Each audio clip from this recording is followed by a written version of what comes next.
What's going on, ballers? Welcome back for another edition of Talking Ball, and today we are discussing Wendell Carter Jr., the 6'10", 260-pound big man, freshman at Duke University from Georgia. Now, if you remember about Wendell Carter, he was deciding between Harvard and Duke before he ended up committing to Duke, which just goes to show the level of intelligence that Wendell has. And you look at him with averages through 23 games of the season of 14 points, 9.5 rebounds, 2 assists on 61% shooting from the field and 46% from three, although on limited attempts. He's been a very efficient scorer for Duke, and there's a lot of Wendell Carter Jr.'s game that reminds me of Kevin Love. So when you look at Wendell Carter Jr., he's big, he's long, and he's mobile. And I think, if you don't like those three things and you're big man, I don't know if he's a 4. I think he's going to be a 5, especially with the way the NBA is trending. But still, he's able to, score in the post. He's got good footwork down there. Nice drop step. He's able to turn over both shoulders. He's not just exclusively right-handed, but he can score with his left hand as well. In addition, he has a nice fall-away jumper from around 8 to 12 feet. He can hit a mid-range jumper. He can knock down the open 3.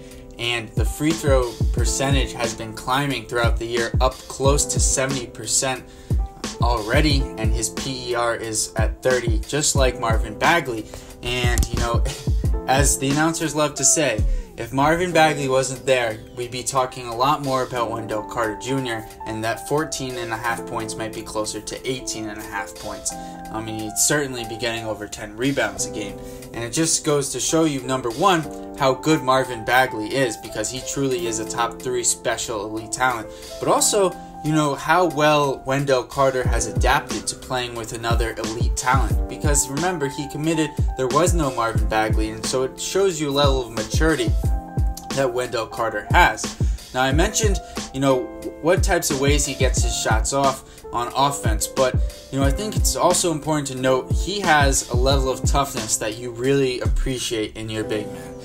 He's not afraid to be physical down low, and he goes strong with 2 hands usually, but occasionally you'll see him when he needs to. He can get up and just rebound the ball and snatch it with 1 hand. It's special. It's an ability that he has, and the fact that Duke has 2 premier rebounders like Marvin Bagley and Wendell Carter Jr.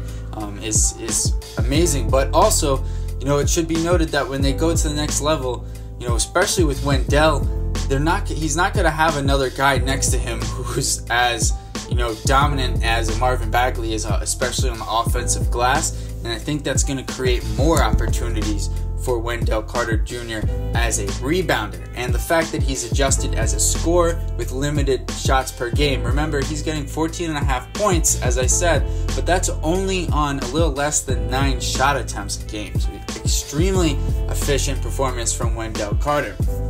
Now, he's also a very good passer. You notice that a lot on high-low exchanges with him and Marvin Bagley, but he's also very capable of kicking out to open 3-point shooters like Gary Trent, and he's very good. I think he's a much better passer than people give him credit for. And, he's also strong.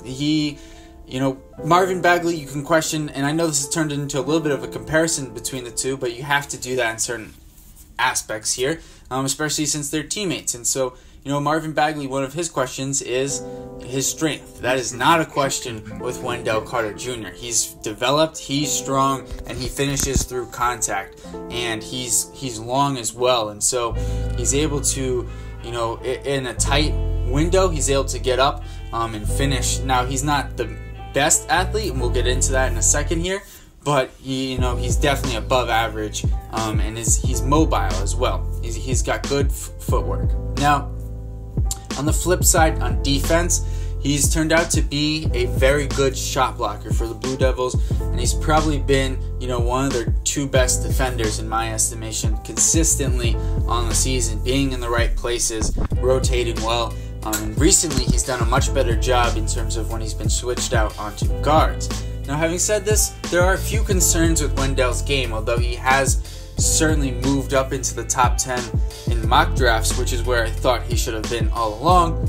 There are still a few concerns that, may limit him at the next level. So namely, for one, part of the reason why his numbers, his minutes aren't quite where you would expect them to be is because he gets himself into foul trouble, particularly early in games. And this takes him out of the rhythm, and it's forced him early in the season. He really was able to respond and pick up a lot of his points and rebounds towards the end of the game. But, there's been certain occasions where he hasn't been able to, or the Blue Devils were able to jump out to a lead and they didn't really need him to come back. But any way you slice it, the foul trouble has caused him to miss time, and therefore, that's an important aspect. As well as, the Blue Devils, they definitely have been a little light, especially with Marquise Bolden missing a ton of time at the center position. So, Wendell's minutes have definitely gone up, but they've still tried to keep him down. And so, to me, it also says something. Maybe his conditioning is not great. They try to keep his minutes a little bit less than, Marvin Bagley plays. And yes, he's more of a traditional 5-man. He certainly has more weight, but he's only playing 26, 27 minutes a game. And so, I think that's going to be about where he plays at the next level. Also, he's not the most explosive athlete. I said, he's above average, but he's not, he doesn't have that second jump. That's really the best way to put it. If he jumps once, the second one's going to take him some time to gather. Though he does have the strength to explode through contact, it will take him, a little bit longer. He's not as quick, as light on his feet as maybe some other prospects, but he does have tremendous footwork, and I think that is where he's able to balance out the two. Now, in short, I think Wendell Carter Jr. is going to go in the top 10 somewhere. He's going to provide a team with a viable option at the center position, somebody who, as he becomes more and more comfortable outside, will become a more and more, he'll shoot more threes with volume, I think. I don't know if that'll ever become, he'll never really become a 3 to 4 per game 3-point attempt type guy, but he could end up becoming, closer to 2.5 attempts, and I think that'll make a big difference. So you have a guy who's able to score down low in the mid-range and at the 3-point level, as well as provide valuable rim protection. There's a lot to like with Wendell Carter, and very little that says to me that he'll struggle at the next level. He looks like a surefire, safe top 10 pick. So let me know what you guys think about Wendell Carter. Comments below. What other NBA draft prospects do you want to see? As always, John and I have a NBA draft show called Draft Man Standing, which is every Tuesday at 6:30. So any NBA and NFL draft questions you have, sign on then. Let us know in the comments, as we'll be discussing several topics every Tuesday at 6:30. Thanks again, guys. I'm out. Peace.